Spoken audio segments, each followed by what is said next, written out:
Hola, amada familia Corandeo. Este es nuestro primer devocional matutino 2024, Verdad para Vivir. Bienvenidos. 5 de mayo, la restauración del templo. Haciendo un látigo de cuerdas, echó a todos fuera del templo, con las ovejas y los bueyes.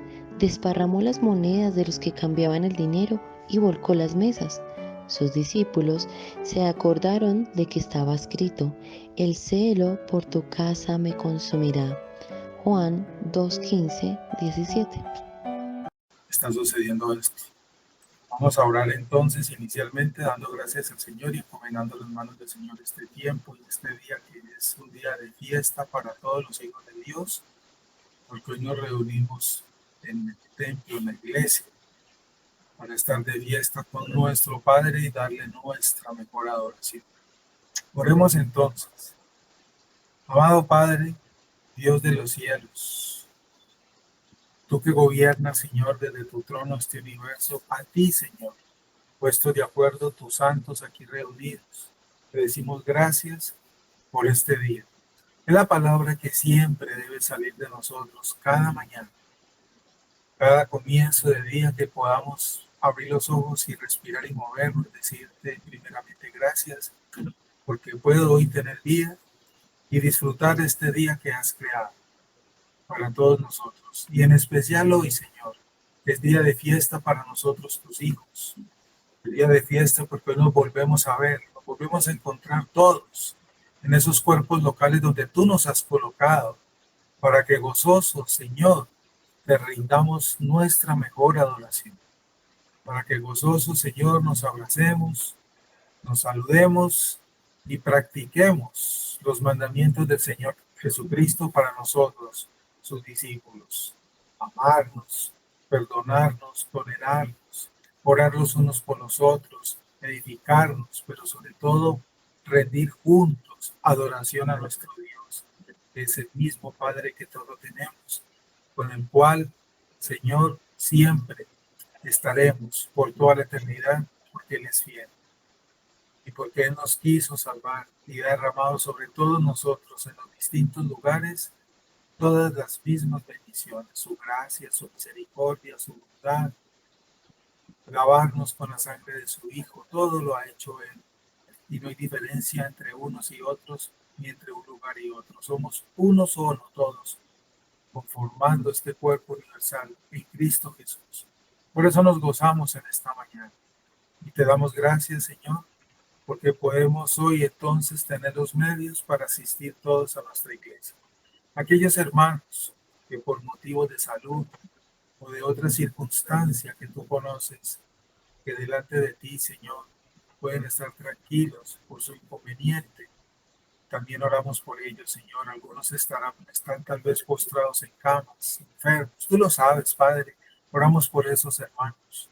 Concédeles también hoy, Señor, el poder, Señor, desde su lugar. No interesa el lugar, poder tener esa adoración contigo, Señor. Porque, como lo dijo Cristo, lo importante es una adoración en espíritu y en verdad, Señor, en todos los lugares. Gracias, Padre Santo. Y te presentamos a estos hermanos que tienen esos inconvenientes y que hoy no podrán cumplir con esa cita. Guárdalos, bendícelos, pero que en el lugar donde estén te adoren, que oren, Señor, y escuchen tu palabra, porque tú nos has dado los medios, como este, Señor, para que nos edifiquemos también con tu palabra. Gracias, Señor. Oramos por todas las iglesias aquí representadas, por todas las comunidades y las que conforman esos grupos de asociación de iglesias que se han organizado, Señor. Permite que hoy podamos entonces tener un día para tu gloria. Danos tu palabra al comienzo de esta mañana, como es el deseo y por el cual tenemos este espacio, Señor, temprano, primera hora.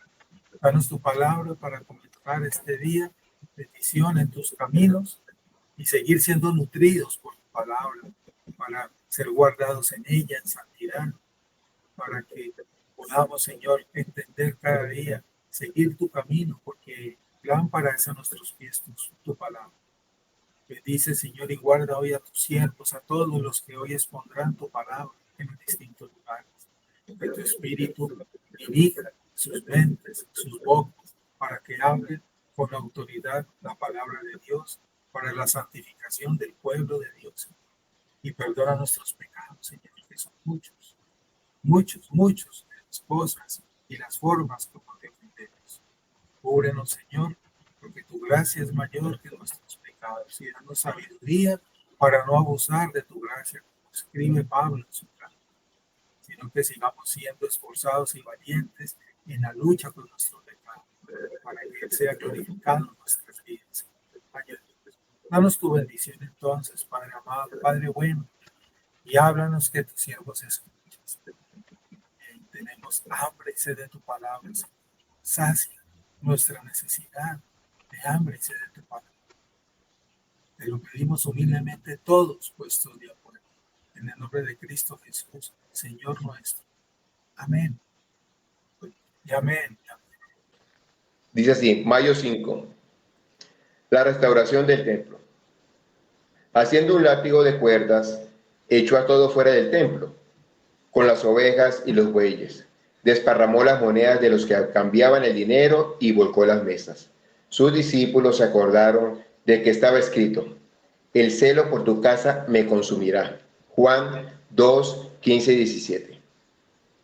Un padre tendría razón en arder con ira justa si descubriera que las drogas están destruyendo la vida de su hijo.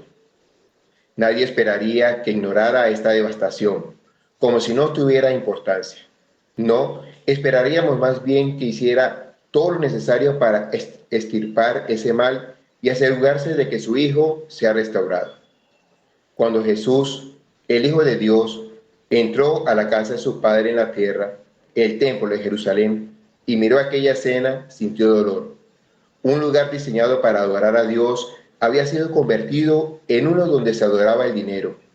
Un lugar diseñado para llamar al mundo a conocer al Dios vivo se había convertido en uno que mantenía a las naciones a distancia. Consideró algo tan intolerable que tanto el nombre de Dios como la gloria de Dios fueron mancillados. No hay razón por la que debamos quedarnos al margen e intentar mitigar las acciones de Jesús. La santa ira de Cristo se encendió con celo y con pureza. Esto no era el momento para una conversación civilizada. Jesús sabía exactamente por qué estaba el templo allí. Era el lugar para encontrarse con Dios. Estaba diseñado para que fuera el gozo de toda la tierra. En cambio, lo que encontró era totalmente opuesto en propósito y, con sus palabras y acciones, dejó eso perfectamente claro. Lo interesante es que cuando los fariseos enfrentaron después a Jesús,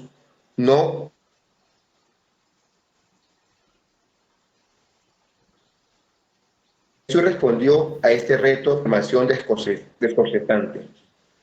Destruyan este templo y en 3 días lo levantaré. Juan 2:19.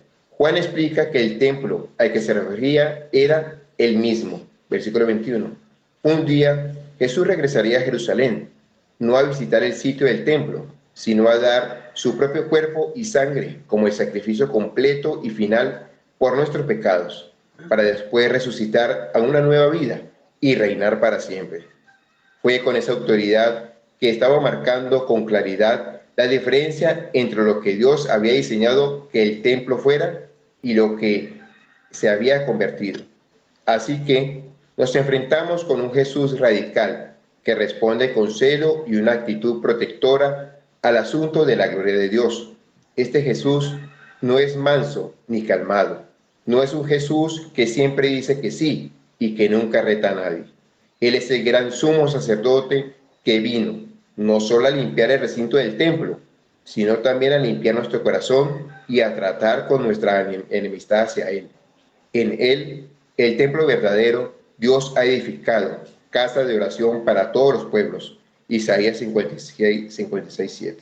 Por tanto, mira con nuevos ojos a Jesús, quien se negó a comprometer su pasión por la gloria de Dios y, en cambio, abrió el camino para que las naciones lo adoraran de manera correcta.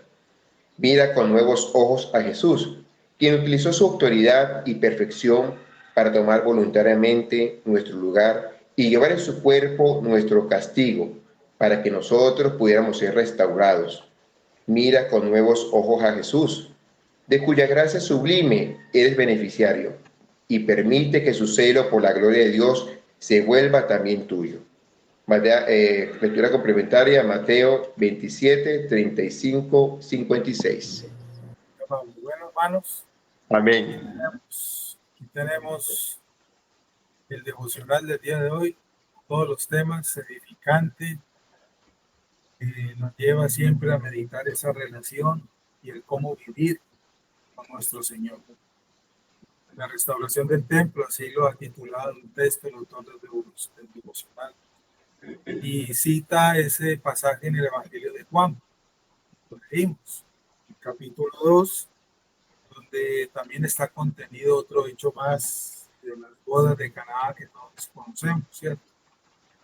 Es algo bien interesante ver cómo el apóstol Juan en su Evangelio inicia, como decimos nosotros, directamente presentando las obras que empezó a hacer el Señor Jesucristo, las obras públicas. Y estas dos contenidas en este capítulo 2 de su Evangelio son de las primeras que el apóstol Juan quiere mostrar, resaltar, enseñar.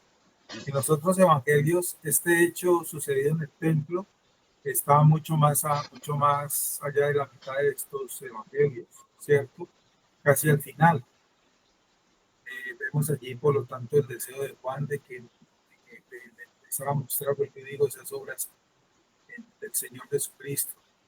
La primera obra que hallamos entonces es expulsar aquí, según el orden de Juan, del templo a los campistas, ¿cierto? Que los codiciosos sacerdotes, todos los dirigentes apoyaban, dirigentes del Sanedrín apoyaban para que convirtieran en mercado sus atrios. Recordamos, entendiendo la historia y la parte también espiritual, lo que significaba el templo para el pueblo judío. Si había algo de lo que el pueblo judío se sentía, digámoslo así, orgulloso, se sentía identificado, era la cédula de ciudadanía de ellos, digámoslo así, era su templo, ser mostrado a todo el mundo, ¿sí? A las naciones. Esa era la joya de este pueblo. Todos los materiales con que había sido construido el templo, inicialmente el tabernáculo también, posteriormente el templo, eran adecuados para la construcción del templo. Como bien sabemos, Dios dio todas esas directrices, ¿sí? El templo era un lugar, por lo tanto, muy magnífico, sobre explicarlo. El templo era un lugar apartado para la adoración especial, peculiar de Dios, ¿sí? Único ese lugar allí. El templo era un lugar de la presencia especial de Dios en ese momento, ¿cierto? No se había cumplido el libro de la profecía de Joel, derramaba su presencia y habitaba en medio de su pueblo. Bien lo sabemos, en los tiempos del tabernáculo, porque digo, ya conocemos esa historia. El templo estaba adornado con imágenes espléndidas que Dios había dirigido y había ordenado cómo y de qué manera y qué clase de cosas es que tenían que hacer para adornar el interior del templo. El templo tenía un fuego que ardía en el altar y esto tal vez se puede decir que era como lo más especial, porque muchos otros dioses paganos, los griegos, los romanos también edificaban suntuosos palacios, ¿sí? Al dios Zeus, el Partenón en Grecia, ese era el orgullo de los griegos, y era también un templo extremadamente lujoso y hermoso, ¿cierto?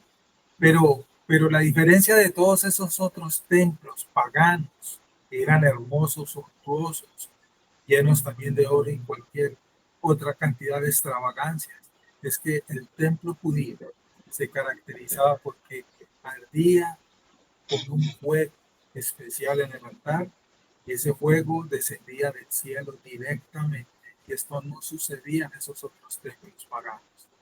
Eso sí era la diferencia, como decimos en el lenguaje aquí, nosotros de aquí a Pekín, como decimos, ¿cierto?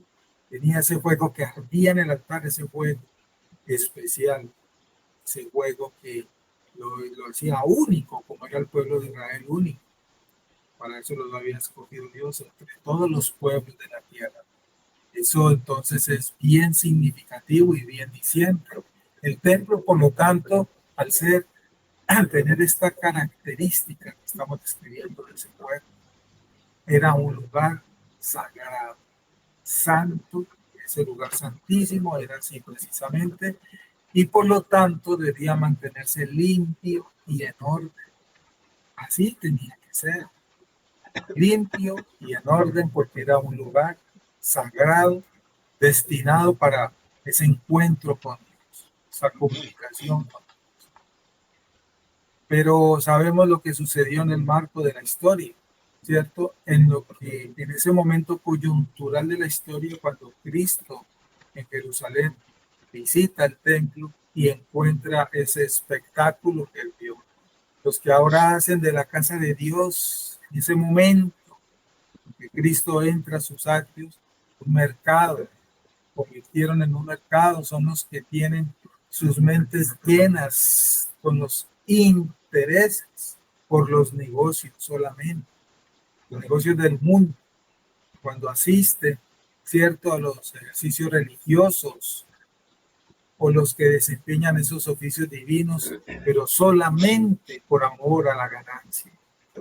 Podemos ver allí un cuadro que con sabiduría podemos decir que no ha tenido cambio y se ha mantenido a lo largo de toda la historia, hasta nuestros días, porque hoy en día, como bien lo sabemos, el término que usamos, religión, han convertido la religión y aún la palabra de Dios en un negocio. Han convertido ello y esas cosas en otra forma se hacen también hoy en día en muchos lugares. Hoy en día sabemos que no sacrifican animales allá adentro, pues hasta ahora no tenemos conocimiento. Quién sabe si en algún lugar en secreto lo estén haciendo, pero sí comercializan la fe en la casa de Dios de otras maneras. Me gusta mucho un concepto que usa el hermano Jorge Atienza, uno de mis primeros maestros, ¿sí? Capos de la fe, así llama él a todas esas personas, que era igual que lo que hacían en los tiempos del Señor, esos personajes que tenían ese liderazgo. Él lo llama en sus conferencias, hoy tenemos capos de la fe que abundan por todas partes. Me gusta ese término que usa el hermano Jorge. Entonces, la situación no ha cambiado. Hoy se está haciendo lo mismo, pero bien camuflada, bien sutil. Tan sutiles que los que están llenando estos lugares no se han percatado de ello, no se han dado cuenta y es más, no lo ven así tampoco. Este conocimiento de esto que sucede hoy en día, esta mercadería de la fe, solamente el Espíritu Santo nos revela esa verdad, lo delicado y lo que está pasando y cómo es que lo hace. Perdón, habiendo purificado el templo, Cristo dio una señal a los que le pidieron que probara su autoridad para actuar. Siempre Cristo fue confrontado. Dinos con qué autoridad hace esto, porque después de que Cristo, como lo sabemos, expulsó a los negociantes, a los comerciantes del pueblo, vinieron las autoridades religiosas a confrontarlo. Y a ellos no les, podríamos decir, que no les horrorizó tanto el hecho del desorden que se generó en ese momento cuando expulsó a los comerciantes, sino que lo primero que le preguntan cuando lo confrontan ahí en ese hecho y le dicen a él, ¿con qué autoridad haces esto? No le dicen, mira el desorden que hiciste, los dejaste sin empleo, no, nada de eso, no. Le preguntan de una, ¿con qué autoridad haces esto? Siempre la autoridad ha sido atacada, confrontada.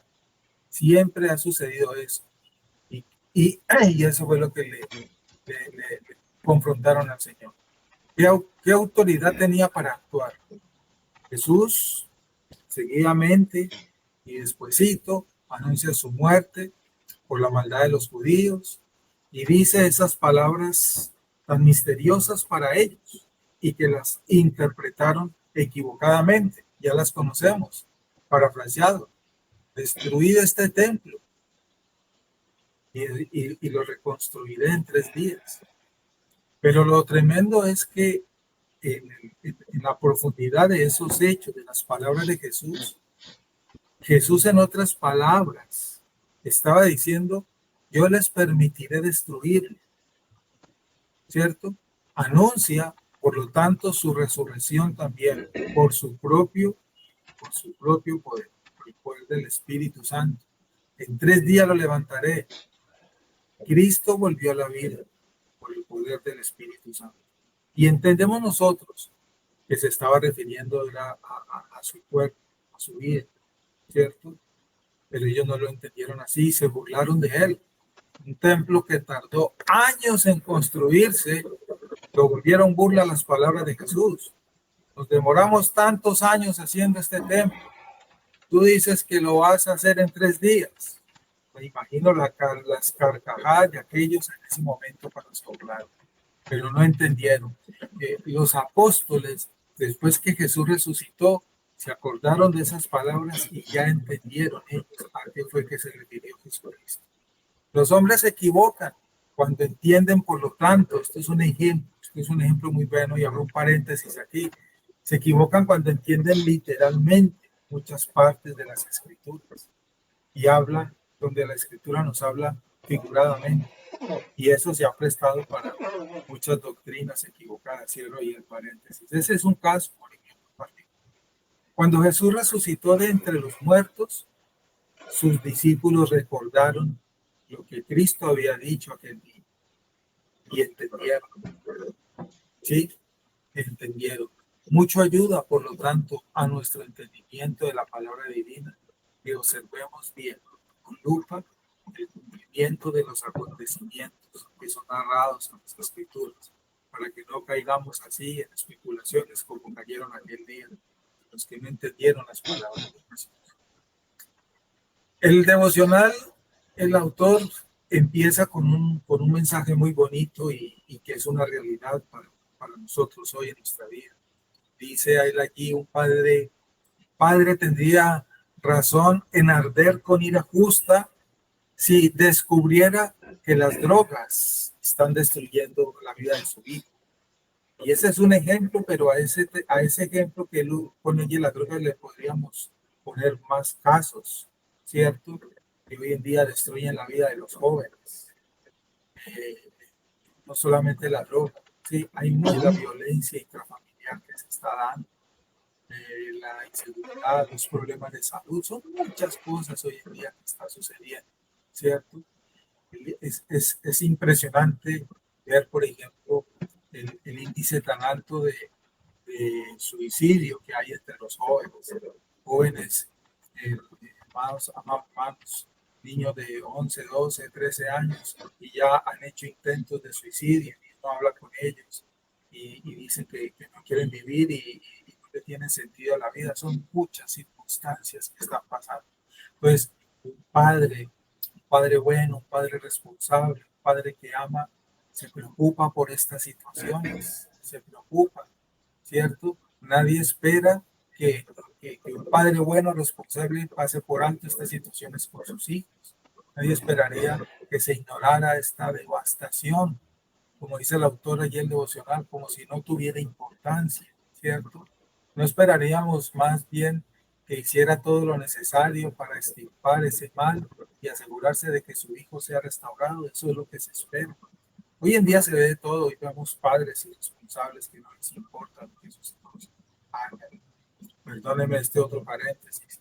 Recientemente, en el último colegio donde trabajé, padres que los decían en la reunión de padres de familia, perdón la redundancia: ya yo lo suelto y que haga lo que quiera, yo ya no me meto en la vida de ese muchacho, él verá si lo matan. Y frases así escuchando de los mismos padres. Es triste cómo está lo que está la descomposición de esta sociedad. Es increíble. tomando como punto de partida el pasaje citado de Juan, ¿cierto? Donde vemos el amor del Hijo Jesucristo por las cosas del Padre, por los asuntos del Padre, por los asuntos del reino. Asimismo, en estas mismas palabras, nosotros debemos ser llevados. Somos llevados, debemos ser llevados a comparar ese amor que nosotros debemos también tener por aquello que decimos amar y que es de mucho valor para nosotros. Ya cada quien, cada uno de nosotros evaluará qué cosas son de verdad importantes y de mucho valor para nosotros. Y manifestar entonces una práctica de un verdadero amor y que no se queden las meras palabras. Y eso es lo que dice el devocional. Nadie espera que se ignore algo que esté afectando a aquello que tú amas realmente. Aquello que tú amas. Hoy es el caso del amor, como estoy comentándoles en mi experiencia docente, hermanos, de un padre por su hijo. Creo que no se necesita ser incluso docente para ver este fenómeno que está sucediendo en el caso particular de las familias y de los hogares. Y cómo es ilustrado al principio aquí cuando vemos que nuestro hijo está siendo destruido por un elemento perjudicial. Ya te diste cuenta, bueno, es algo. Y es entonces cuando un verdadero padre que ama asume su responsabilidad para ayudar a su hijo y procurar el bien y restaurarle la sanidad de su hijo. Por lo menos lo intenta, menos hace algo, ¿cierto? Sí debe ser, uno espera eso, es lo que dice aquí el devocional. Cuando hay un amor verdadero, este tipo de situaciones no se puede pasar por alto y ser omitidas. Nunca olvidemos ello. Cristo así lo manifestó ese día y lo demostró. Y no pidió permiso a nadie para hacerlo, ni tampoco pidió que lo acompañaran. Él mismo, solo, no le dijo a sus apóstoles, vengan, acompáñenme porque lo que voy a hacer es riesgoso y necesito que me cubran la espalda. No, él no dijo eso. Él tomó la iniciativa y actuó, ¿verdad? No hay un amor verdadero, celo verdadero por lo que se ama. No pueden pasarse por alto ese tipo de cosas, ni ser omitidas, nunca lo olvidemos. Porque quien así lo hace, lo pasa por alto y lo omite, realmente no ama lo que dice amar. No ama lo que dice amar. Y algo interesante es que se busca todo lo posible al alcance para remediar el mal que está sucediendo. Nos dice ahí la lectura del texto del devocional. Cuando Jesús, el Hijo de Dios, entró a la casa de su Padre en la tierra, el templo de Jerusalén, y miró aquella escena, sintió dolor. El dolor que sintió Jesús en su corazón de ver esa escena tan bochornosa en la casa de su Padre fue lo que lo llevó realmente a lo que sucedió y que la Biblia nos lo narra. Un lugar diseñado para adorar a Dios había sido convertido en uno donde se adoraba el dinero y el negocio humano. El templo estaba tan tallado con flores y adornado con oro, como lo sabemos, que deslumbraba los ojos de los observadores. Decía Flavio Josefo, historiador. Del mismo modo, de ese mismo modo, y en un paralelo que hacemos aquí, el alma de un creyente, como lo narra la Escritura, es un templo también ilustre para la gloria de Dios. Santo mora en nosotros. Ahora nosotros somos la morada del Dios eterno. Eso es lo que nos enseña la Escritura. Él ha derramado su espíritu sobre nosotros. Dios es el que trae su gloria ahora, ¿cierto? Al templo. Como dice la Escritura, él no mora en casas hechas por piedras y por manos del hombre, ¿cierto? Eso lo tenemos claro. Dios es el que trae su gloria al templo y no son los reyes de la tierra. Toda la gloria es del Señor. Y es la hija del rey, la morada del Dios vivo. Es la esposa del Cordero, la morada del Dios vivo. La esposa del Cordero, la morada del Dios vivo. El templo estaba separado de todos los demás lugares. Del mismo modo, el corazón del creyente es tierra consagrada y está apartado para el servicio de Dios. Dame, hijo mío, tu corazón y miren tus ojos mis caminos, dice. Dame, hijo mío, tu corazón y miren tus ojos mi camino. Templo estaba separado, recuerdo esta frase, de todos los demás lugares, porque así lo había ordenado Dios que se hiciera. Ya lo expliqué al comienzo. De ese mismo modo, tu corazón, nuestro corazón, el corazón del verdadero creyente, enfatizo, es tierra consagrada y está apartado para el servicio de Dios. Propósito de nuestra salvación, servir al Señor, la gloria de Cristo. Sabed pues que el Señor ha apartado al piadoso para sí. Salmo 4:3. Mire, el Salmo es bien claro en esto que estamos meditando. Sabed pues que el Señor ha apartado al piadoso para sí mismo. Un creyente no es una persona común. Lo he dicho muchas veces y lo he compartido con ustedes, mis amados hermanos. Ustedes ya me conocen mi frase al respecto. Si tú eres un verdadero creyente, si somos verdaderos creyentes, no somos personas comunes y corrientes, somos raros ante el mundo, somos personas extrañas ante el mundo. Ese sí que es raro, porque habla raro, piensa raro. Así debemos ser, por eso hasta nos llaman locos. No somos personas del común y corriente, no lo somos, sino hemos sido, dice el Salmo, apartados para la gloria de Dios, para servir a Dios, sin importarnos agradar al hombre, como lo dice Pablo. Fuimos y hemos sido dedicados a Dios. El Salmo 119 abunda en este tiempo de reflexiones. Hermanos, asimismo, el corazón de un pecador es una posada común donde todos los que quieren pueden alojarse. Es como una casa poseída de espíritus malignos. No es un templo, sino una casa de plagas. Tiene la plaga del corazón, pero el corazón de un hombre piadoso es un templo sagrado que Dios valora mucho y en el que ha prometido habitar y vivificar ese templo. Estas son palabras literales del puritano Thomas Watson. Me encanta Thomas Watson lo que dice aquí al respecto. Vuelvo y lo leo, hermano. El corazón de un pecador, de un impío, pues, es una posada común donde todos los que quieren pueden alojarse. Es como una casa poseída de espíritus malignos. No es un templo, sino una casa de plagas. Tiene la plaga del corazón, pero el corazón de un hombre piadoso es un templo sagrado que Dios valora mucho y en el que ha prometido habitar y vivificar. Y cita Thomas Watson, Isaías 57. Les comparto esta frase del puritano Thomas Watson. Hoy es muy importante entender esto. Un lugar diseñado para llamar al mundo a conocer al Dios vivo se había convertido en uno que mantenía las naciones a distancia en aquellas épocas. Consideró algo intolerable que tanto el nombre de Dios como la gloria de Dios fueran mancillados. Eso fue lo que experimentó y vivió el Señor Jesucristo.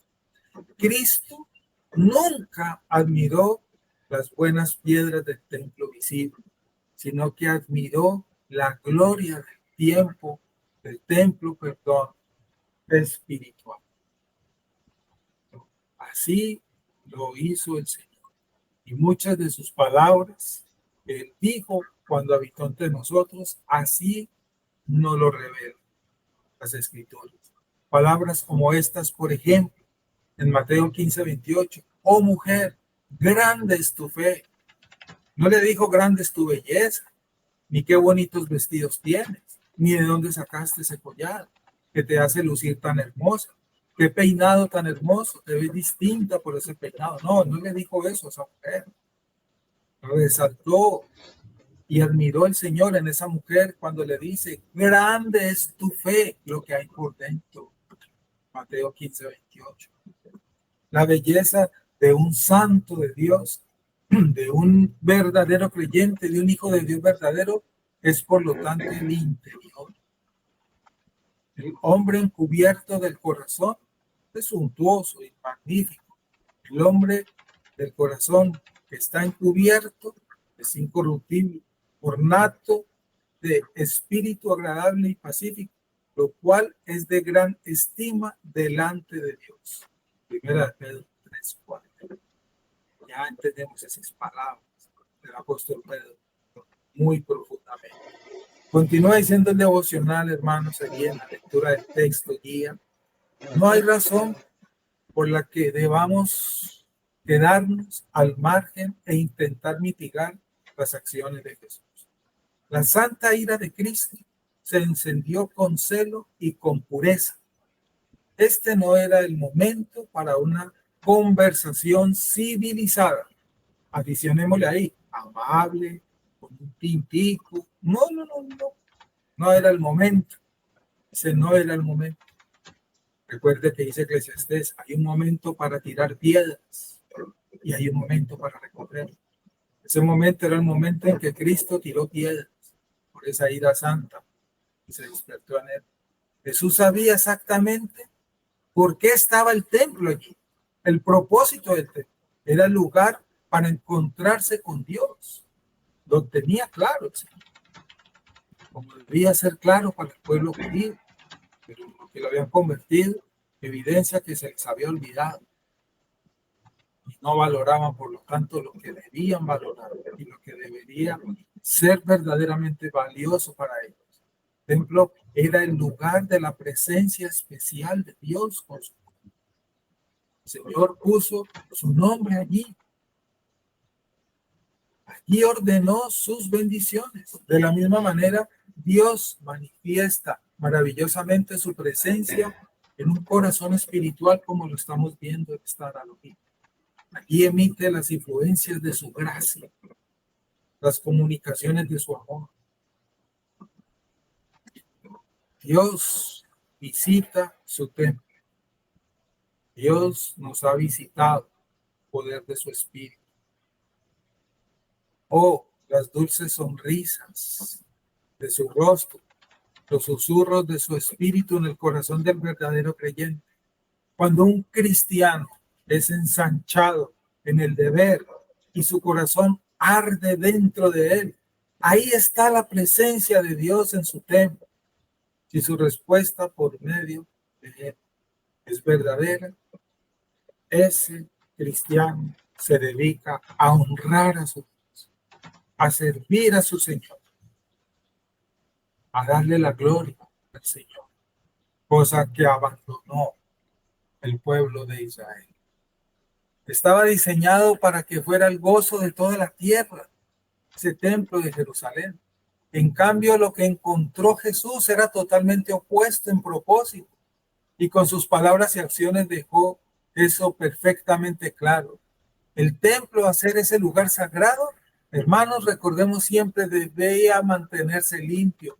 Tú y yo debemos procurar mantenernos limpios, porque a diario recogemos polvo del mundo que nos ensucia. No tenemos pensamientos puros ninguno de nosotros. No tenemos un corazón puro aún ninguno de nosotros. Vivimos es por fe. Y la gracia de Dios es más poderosa que la maldad que aún tenemos. Pero eso no nos justifica, como dice Pablo. No nos justifica para seguir deleitándonos en el pecado. Eso es lo que enseña el apóstol Pablo en aplicación aquí a este tema. El templo era ese lugar sagrado. Y al ser ese lugar sagrado, debe mantenerse limpio. ¿Qué tanto limpias tu templo? Cada semana, cuando vamos a la iglesia, hay muchos cristianos que limpian el templo el día sábado porque el domingo hay que ir al culto. Llegan del culto el domingo y el lunes, guardan la escoba y el trapeador y dejan que el templo se les ensucie el resto de días de la semana. Espero hacerme entender. Muchos cristianos viven así. Qué interesante esa forma. Cada quien se examinamos dentro cómo estamos. Leemos sobre la limpieza del templo en la escritura en 2 de Crónicas 29, para que lo meditemos. Había porteros a las puertas del templo para impedir la entrada de cualquier cosa impura. Eso está en 2 de Crónicas 23. Puedes leer ese capítulo. De este modo, el templo del corazón debe mantenerse limpio. Limpiémonos de toda contaminación de carne y de espíritu, dice Pablo en 2 de Corintios 7. Limpiémonos. Y eso lo tengo que hacer yo. Eso no lo va a hacer un ángel por usted. No va a venir, Dios no va a enviar un ángel y permiso que vengo a limpiarle su corazón. No, hermano, bájese de esa nube. Es tarea tuya y mía, es nuestra responsabilidad. Limpiémonos de toda contaminación de carne y de espíritu. 2 de Corintios 7. El polvo del pecado cae en este templo, en mi templo. Yo eso lo tengo bien claro, espero que todos lo tengamos claro. No hay día que no recojamos polvo de este mundo. Ser cristianos y ser verdaderos creyentes no significa que no nos empolvemos. Bajémonos de esa nube. Bajémonos de esa nube. Aquí todos nos empolvamos en esta vida diaria. Por eso hay que quitarnos ese polvo. Concientizados de eso. El polvo del pecado cae, está cayendo. Hagámoslo. Limpiémoslo con las lágrimas del arrepentimiento. Helas allí. Ese es el mejor líquido para limpiar el polvo que recoge este templo, tu templo, nuestro templo. ¿Cuál? Las lágrimas del don del arrepentimiento que nos ha dado. Ese es el mejor limpiador para el polvo que recoge este templo. Cristo echó a azotes a los cambistas del templo. Juan 2:14. ¿Sí? Entonces, hoy en día muchos hacen también eso. ¿Sí? Se flagelan porque reconocen que son pecadores y como no han podido dejarlo, cogen instrumentos y haciéndole daño a su cuerpo. Vemos que eso lo hacen. Y otros hacen las tales obras como penitencias y cosas externas para intentar limpiar lo interno. No. Así no es. Nosotros hemos aprendido lo que la Escritura nos enseña. A estos cambistas comparó los afanes del mundo. Estos poseerán el corazón. Ahora bien, consiguen un látigo. El Señor consiguió un látigo hecho de las amenazas de la ley y expulsarlos. Se dedicó a expulsarlos. El templo del corazón no debe convertirse en un cambiario. No debe convertirse en un cambiario. Podemos intentarlo, pero no. Dios nos guarde de ello. Dios nos guarde de ello. Dice el devocional, lo interesante es que cuando los fariseos se enfrentaron después a Jesús, no retaron sus acciones, sino su autoridad. Al comienzo. Jesús respondió a este reto con una afirmación desconcertante. Destruyan este templo y en 3 días lo levantaré. Juan 2:19. Juan explica que el templo al que se refería era él mismo. Era el mismo. Versículo 21. Lo que más molestaba a los fariseos era escuchar la autoridad con que Jesús hablaba. Esto producía rabia en ellos. Siempre le cuestionaron su autoridad. Jesús predice que sus oponentes, sus enemigos, no él, eran los que iban a matarlo a él, a derribar su templo. Y así sucedió. Y lo levantó en 3 días. Ya en el templo, como se dieron cuenta sus discípulos después de su resurrección, el templo era el cuerpo de Cristo, la vida de Cristo, ese ser que murió en la cruz. Y así lo entendieron. Él no se estaba refiriendo al templo de Herodes, que estaba hecho de piedras y ladrillos, sino a su propio cuerpo, como la ubicación de la morada de Dios con su pueblo. Dice allí el devocional, un día Jesús regresaría a Jerusalén, no a visitar el sitio del templo, sino a dar su propio cuerpo y sangre como el sacrificio completo y final por nuestros pecados, para después resucitar a nueva vida y reinar para siempre, dice nuestro devocional. Hermanos, recordemos esto. ¿Cuál fue la causa última que llevó a Cristo a venir a la tierra y morir por nuestros pecados? Pregunto. Para encontrar la respuesta y entender esa respuesta debemos remontarnos hasta algo que hay en el carácter de Dios mismo.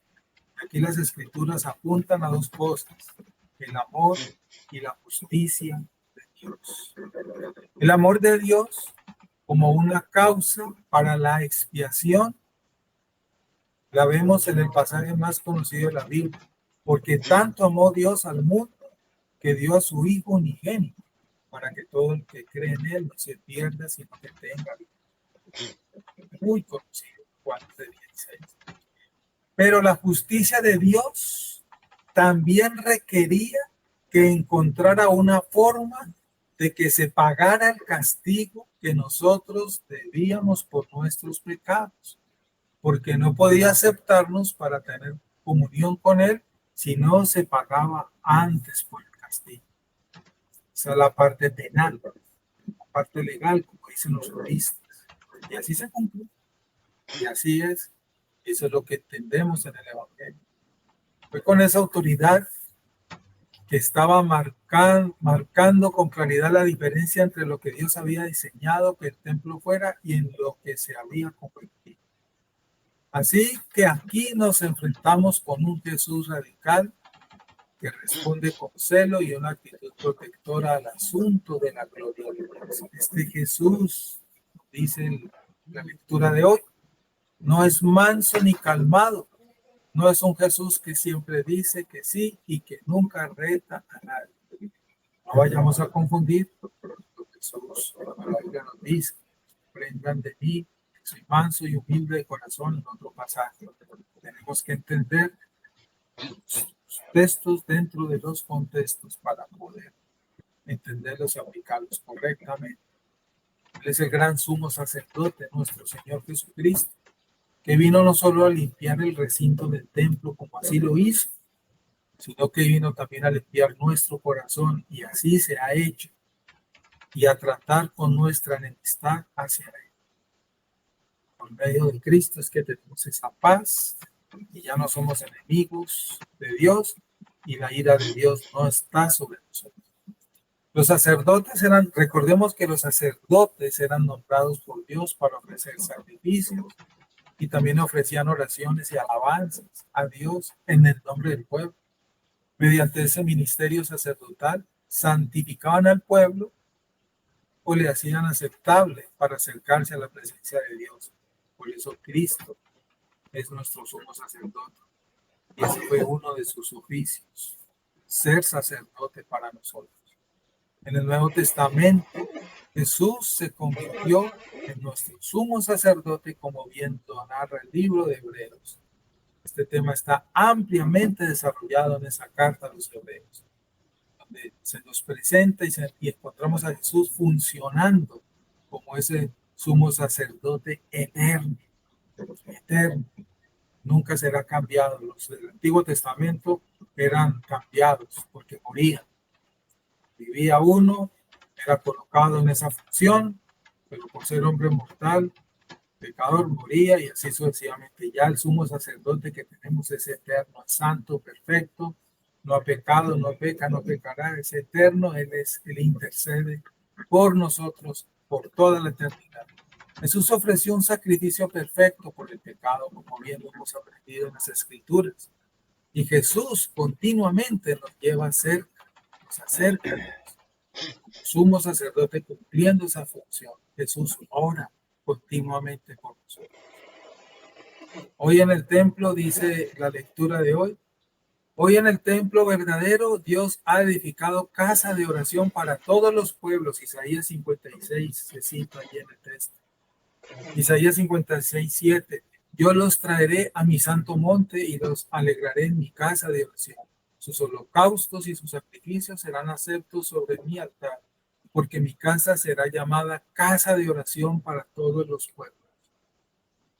Les quiero compartir otro pensamiento del puritano Thomas Watson. Dice Thomas Watson: los creyentes son hijos de Dios Padre, miembros de Dios Hijo, templos de Dios Espíritu Santo. Miren ahí la Trinidad, el creyente, hermano. Se lo repito. Me gusta esta frase de Thomas Watson. Se la repito, miren. Los creyentes son hijos de Dios Padre, miembros de Dios Hijo y templos de Dios Espíritu Santo. Qué frase tan bonita la que compartió Thomas Watson. El mundo necio desprecia a los santos, pero ellos son honorables. El templo de un corazón devoto es el lugar en el que se pasea Cristo continuamente. Toda esta frase de Thomas Watson. Hermanos, el templo interior del alma, este es el lugar santísimo, donde hoy mora la presencia de Dios. Ese gran misterio que no logramos entender, ni nunca lo entenderemos en este lado. ¿Cuál misterio hemos compartido? Recordemos cómo en seres como nosotros, aún imperfectos, aún pecadores, mora también la presencia de Dios santo, santo, santo. No logramos entender ello, pero así es. El templo interior del alma es el lugar santísimo donde hoy mora la presencia de Dios, donde no debe entrar nadie más que Jesucristo, nuestro sumo sacerdote. Allí está Él, en ti, mora en ti, mora en nosotros. El corazón de cada creyente es el templo de Dios. Y dice la escritura del apóstol Pablo: vosotros sois el templo de Dios viviente. Segunda de Corintios 6:16. Ya no es necesario llevar animales ni ese tipo de prácticas como lo hemos aprendido. Ahorita es la gracia de Dios, la fe que hemos recibido, el arrepentimiento con esas lágrimas, como ya hace un rato, para limpiar el polvo cuando nuestro templo se ensucia, y unirnos todos en el día del Señor para hacer una sola casa juntos, para adorarle juntos. Por eso Pablo lo dijo: vosotros sois el templo del Dios viviente. Segunda de Corintios 6:16. Qué hermosa reflexión, hermanos, para que tengamos presente todo lo que hoy nos enseña este devocional. Es necesario. Vamos a orar entonces, a darle gracias, vamos a leer las notas y no sé si habrá algún aporte o otro comentario o una pregunta. Mi hermano Yesid, hoy no tenemos noticas. Sí, hoy no tenemos notas en el chat. Pues saludando a los hermanos, pero no ninguna de pronto de comentario del devocional. Ah, qué bueno. Si de pronto algún hermano desea opinar No o... sé si algún hermano desea hacer algún aporte o alguna pregunta, tiene palabras, o si no, oramos entonces para que terminemos de arreglarnos y salir raudos para la iglesia.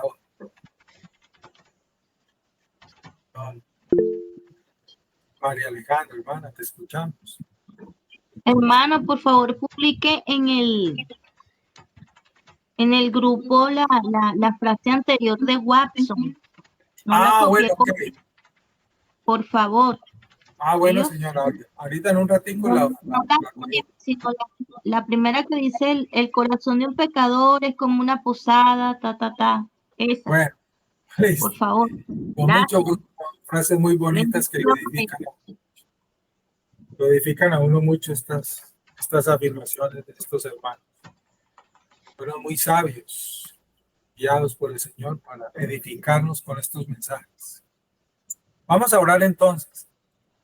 ¿Alguien desea orar, hermanos, para encomendar en la mano del Señor este tiempo y oremos por la salud de nuestro hermano David Torres, para que Dios hoy le conceda fuerzas, una voz clara, para que pueda cumplir su función en ese cuerpo donde él está ya unido, para que sea glorificado Cristo en el seno de esta iglesia hermana, y que Dios le dé salud a nuestro hermano para que pueda hacer esa tarea hoy. Estaba bien indispuesto. Bueno, ¿quién desea orar? ¿Quién desea orar? María Alejandra, mi hermana, listo. Amén. Vamos a orar, ¿verdad? Para el Señor, para su gloria.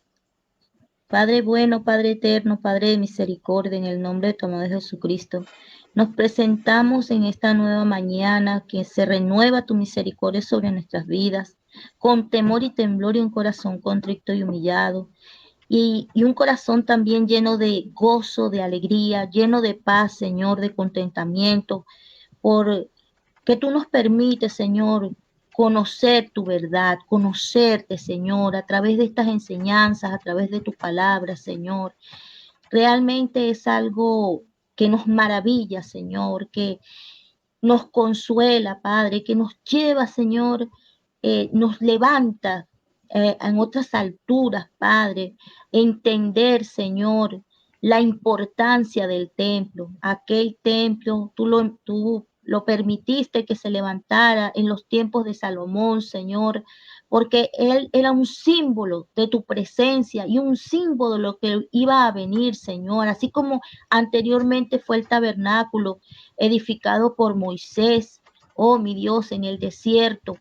Todas estas cosas que fueron desarrollándose a través de la historia, Señor, para nosotros, apuntaban a lo que era perfecto, Señor, a tu venida, a que tú te harías un cuerpo, un propio templo, Señor, para glorificar a tu Padre, y después compartirías con nosotros esa gloria al darnos tu Espíritu Santo y al darnos la fe y hacernos por medio de adopción, Señor, tus hijos, Señor, y somos limpiados y purificados de toda nuestra maldad, Señor, y hechos casa y morada tuya, Señor. Eso es algo, Señor, que uno lo piensa y es tan maravilloso, Padre, poder sentir esa cercanía de un Dios que es trascendente, que no lo puede contener nadie, pero que con humildad y mansedumbre y una paz que sobrepasa todo entendimiento, se mantiene en nuestros corazones y podemos experimentar la ternura, Señor, la compasión, Señor, que hay en ti, oh, el poder que hay en ti, Señor, en nuestras vidas. Gracias, Señor, por esa vida que tú nos diste, Señor, a través de tu muerte, Padre. Y gracias, Señor, porque tú has edificado un templo para ti en nosotros y en la iglesia, Señor, porque la iglesia no es la estructura, no es el edificio donde nos congregamos. La iglesia somos todos y cada uno de nosotros, miembros de tu cuerpo santo, Señor. Gracias, Padre. Gracias por estas verdades que nos animan a seguir adelante a pesar de las aflicciones, las enfermedades y las necesidades, Señor. Gracias en el nombre de tu amado Jesucristo. Y con esa gratitud y esa confianza, Señor, seguimos orando y clamando, Señor, por el bienestar y la salud de nuestro amado pastor, el hermano David, de nuestra hermana amada Gladys, Señor, y de nuestra preciosa hermana Andrea, Señor, y de todos nuestros hermanos, Señor, que alrededor del mundo, Señor, están padeciendo las mismas aflicciones, sean por enfermedad, sea por escasez, sea por desempleo, sea por problemas en los hogares, Señor, que sabemos que tenemos, Padre, pero también sabemos que tenemos un Dios poderoso que obra en nosotros para bien, para salvación, Señor. Por eso, Señor, no olvidamos seguir orando, Señor, por los que aún no han creído, Señor, para que les dé la fuerza para llegar, Señor, para que tú puedas, Señor, hacerles oposición como a aquellos mercaderes, Señor, a los que se han desviado, Señor, a los que no están, Señor, haciendo las cosas bien. Tú puedas corregirlos en tu amor y misericordia, Señor. Oh Dios mío, ten misericordia de todos nosotros. Perdona nuestros pecados, Señor, y ayúdanos a seguir adelante. En ti estamos confiando y también te encomendamos de una manera especial la vida de nuestro pastor José Yesid, Señor, la vida de nuestro hermano Carlos, Padre Vargas, y de todos los hermanos pastores que participan en este devocional, Señor. Ayúdales a seguir adelante, Señor. Ayúdales Fortaléceles y anímales, Señor. En el nombre de Cristo Jesús te lo pido, Padre, y te doy gracias, Señor. Amén y amén. Amén y amén. Muchas gracias, hermanos. Dios les guarde, gracia y paz para todos y que hoy le podamos glorificar juntos a Él en nuestras iglesias. Muchas bendiciones. Dios Buen nos día, guarde. hermanos.